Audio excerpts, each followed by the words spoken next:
سلام. اگر شما ضبط قدیمی دارید که قابلیت پخش از طریق بلوتوث و فلش مموری را نداره، لطفاً با ما در ادامه تماشای این ویدیو همراه باشید. این ویدیویی آموزشی برای اینکه جذابیت بیشتری داشته باشه، توسط هوش مصنوعی ساخته شده. در این ویدیو آموزشی می‌خواهیم مراحل نصب دستگاه مبدل اکو 100 را بررسی کنیم.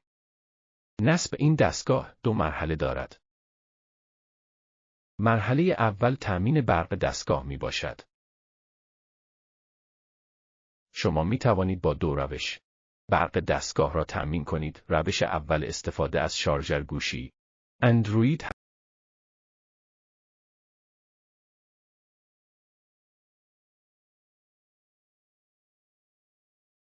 روش دوم تأمین برق دستگاه استفاده از آداپتور 12 ولت. اتصال به این قسمت برق دستگاه تأمین می شود.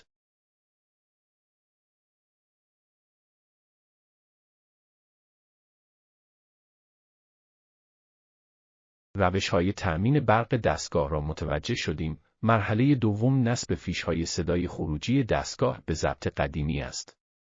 شما باید با توجه به نوع فیش ورودی پخش کننده خود، باید یکی از خروجی‌های دستگاه مبدل را انتخاب کنید.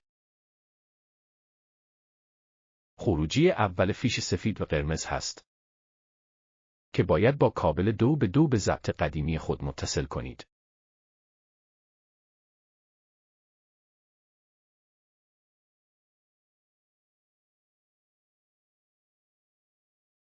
خروجی صدای دوم فیش آیویکس هست که باید با کابل آیویکس به ضبط قدیمی خودتون متصل کنید.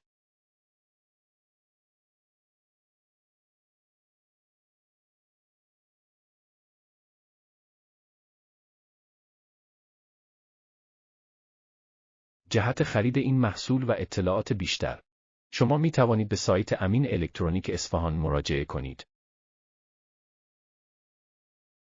یا می توانید برای مشاهده دستگاه‌های مشابه کلمه امین الکترونیک اصفهان را داخل گوگل به فارسی سرچ کنید.